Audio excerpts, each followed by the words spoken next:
कुटुंब प्रमुख म्हणून सुप्रिया सुळे आणि अजित पवार यांच्यात कधीच भेदभाव केला नाही। सत्तेत असताना अजित पवारांना अनेक मंत्रिपदे दिली, तरीही पक्षात काम करण्याची संधी मिळाली नाही ही अजित पवारांची ओरड निरर्थक, शरद पवार यांनी अजित पवारांना सुनावलं। 2004 पासूनच प्रफुल्ल पटेल भाजपसोबत जाण्यासाठी आग्रही होते।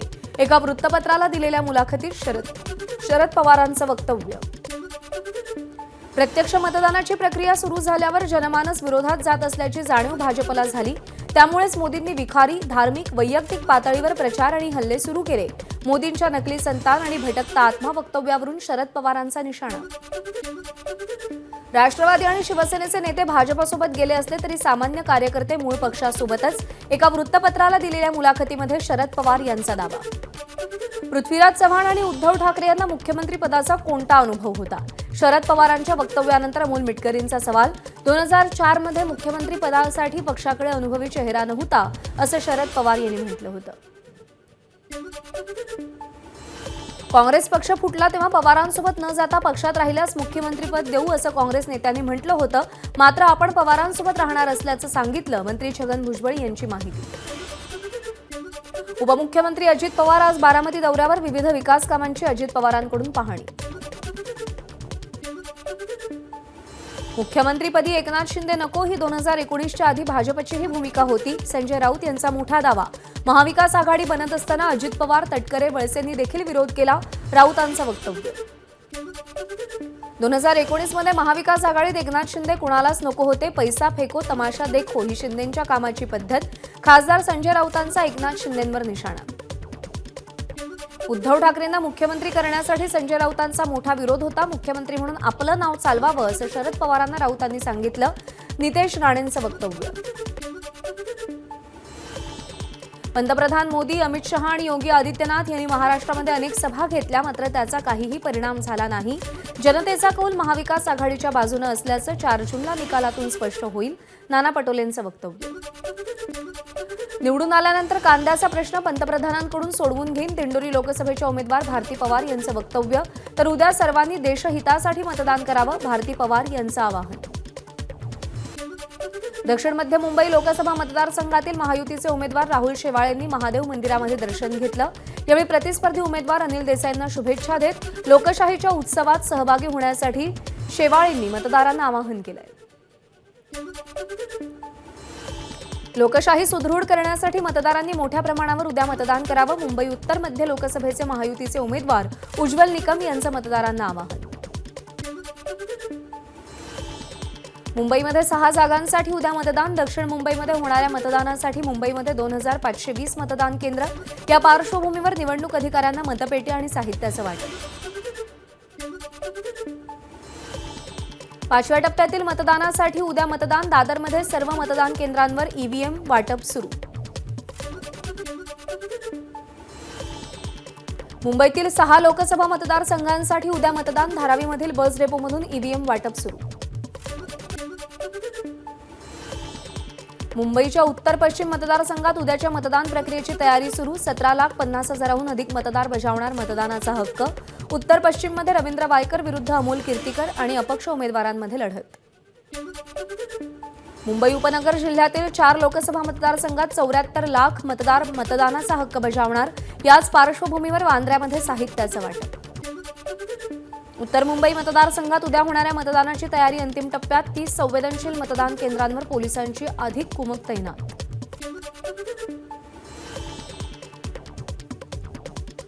ठाण्यात लोकसभा निवडणुकीच्या अंतिम टप्प्यासाठी प्रशासनाकडून साहित्य वाटप।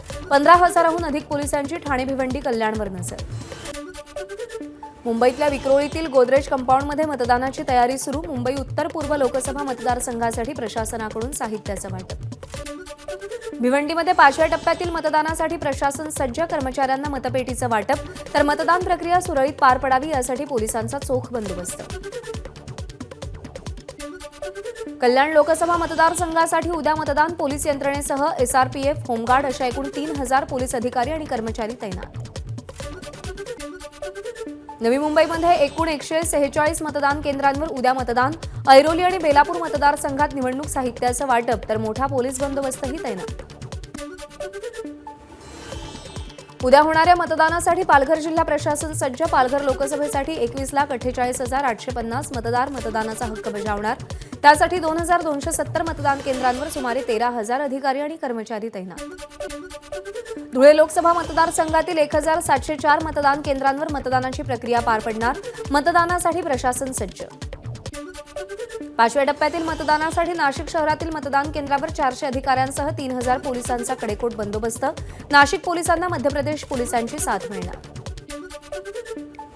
दिंडोरी लोकसभा मतदानासाठी प्रशासकीय तयारी पूर्ण. 1,922 मतदान केंद्रांवरती मतदान प्रक्रिया पार पडेल.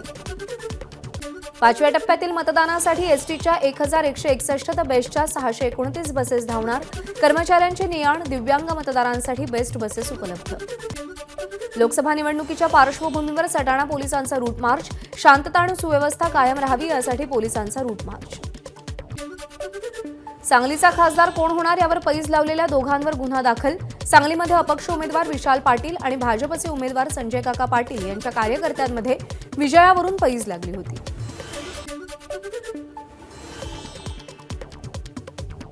पुरातत्व आणि वस्तुसंग्रहालय विभागामध्ये लाचखोरी प्रकरणी संचालक तेजस गर्गे यांचा अटकपूर्व जामीन अर्ज न्यायालयानं फेटाळला. एसीबीचं पथक गर्गे यांच्या मागावर एका उद्योजकाच्या फिर्यादीनुसार गर्गे आणि आरती आळे यांच्यावर गुन्हा दाखल.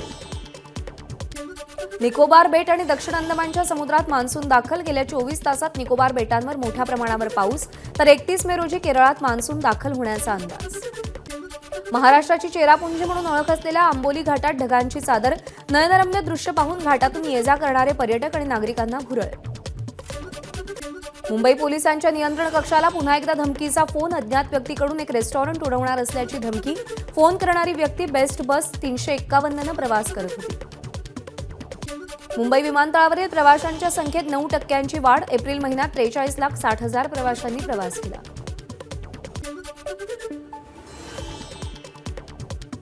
जळगाव पुणे विमानाचा मार्ग मोकळा. प्रायोगिक तत्वावर 24 आणि 26 मे रोजी विमानसेवा. प्रवाशांचा प्रतिसाद लक्षात घेऊन जळगाव पुणे विमानसेवा नियमित केली जाणार. मुंबईमध्ये आज उद्या उकाडा आणि दमटपणा कायम राहणार. मुंबईचं कमाल तापमान 36 अंश सेल्सिअसवर जाण्याचा हवामान खात्याचा अंदाज. वरंधा घाट वाहतुकीसाठी येत्या 31 मे पर्यंत बंद राहणार. घाट बंद असताना प्रवाशांना ताम्हिणी आंबेनळी घाटामार्गे प्रवास करावा लागणार. धाराशिवच्या उमरगा शहरामध्ये अज्ञातांकडून 20 ते 25 गाड्यांची तोडफोड. आदर्श विद्यालय ते साने गुरुजी नगर भागातली घटना. घटनेमुळे नागरिकांमध्ये भीतीचं वातावरण. धाराशिवच्या कळंब शहरातील श्री गणेश ट्रेडिंग कंपनी दुकानात दरोडा. 1 लाख रुपयांचे दागिने लंपास. गॅस कटरनं दुकानाचं शटर कापून दरोडा टाकल्याची माहिती. या प्रकरणी आतापर्यंत 3 आरोपींना अटक. नांदेड जिल्ह्यातील मुदखेड तालुक्यात बारड भोकर मार्गावर एटीएम मशीनची चोरी. चोरांनी सीसीटीव्ही कॅमेरा फोडल्यामुळे तपासात अडचण. एटीएममध्ये नेमकी किती रक्कम होती या संदर्भात अधिकृत माहिती नाही. अहमदनगर श्रीरामपूर तालुक्यात गोदावरी नदीपात्रातून अवैध वाळू उपसा. वाळूनं भरलेला ट्रॅक्टर पोलीस कॉन्स्टेबलच्या अंगावर घालून जीवे मारण्याचा वाळू माफियांचा प्रयत्न. या प्रकरणी तिघांविरोधात गुन्हा दाखल. भंडाऱ्याच्या लाखांदूर तालुक्यातील ओपारा गावात मद्यधुंद तरुण मोबाईल टॉवरवर चढला. 3 तासांच्या प्रयत्नानंतर तरुणाला टॉवरवरून उतरवण्यात ग्रामस्थांना यश. पुणे मुंबई द्रुतगती महामार्गावरती कापडी वस्तू घेऊन जाणाऱ्या कंटेनरला आग. सुदैवानं घटनेमध्ये कोणतीही जीवितहानी नाही. चाकण शिक्रापूर मार्गावरच्या शेल पिंपळगावमध्ये गॅस चोरी करताना भीषण स्फोट. गॅसच्या टँकरमधून एकामागोमाग एक स्फोट झाल्याची माहिती. स्फोटामुळे आजूबाजूच्या घरांचंही मोठं नुकसान. वाशिमच्या रिसोड तालुक्यात घराला आग. आगीत मोठं आर्थिक नुकसान. नागरिकांच्या सतर्कतेमुळे जीवितहानी टळली. चंद्रपूर महाऔष्णिक वीज निर्मिती केंद्रातील 1 युनिट ट्यूब लिकेजमुळे बंद.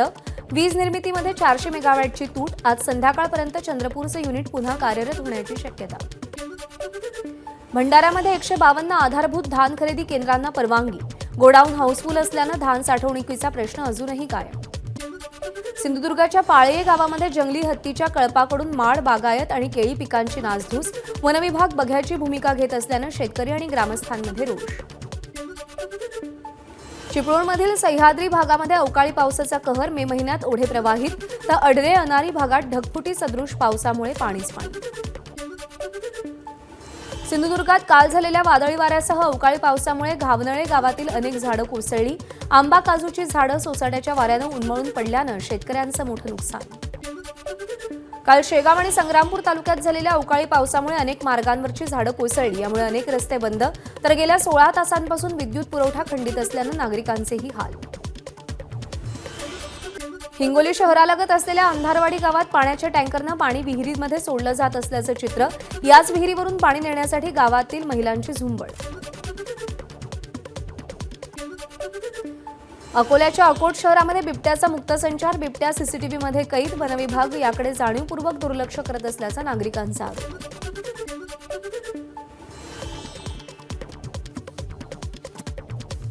भंडारदऱ्यामध्ये काजवा महोत्सवाची तयारी पूर्ण. दरवर्षीप्रमाणे 25 ते 15 जून दरम्यान काजवा महोत्सव पार पडेल. महोत्सवादरम्यान अभयारण्यामध्ये प्रवेशासाठी पर्यटकांकडून शुल्क आकारणी केली जाईल, तर रात्री 9 नंतर अभयारण्यातील प्रवेश बंद असतील. वन्यजीव विभागाची माहिती. वर्ध्यातील आचार्य भावे उड्डाणपूल येत्या 15 दिवसात सुरू होणार. रेल्वे लाईनवर असलेल्या या उड्डाणपुलावरचं गर्डरचं ट्रायल रन पूर्ण. सावंगी ते बोरगावला जोडणारा हा पूल असल्यानं वाहतूक कोंडीची समस्या सुटणार. एबीपी माझा, उघडा डोळे बघा नीट.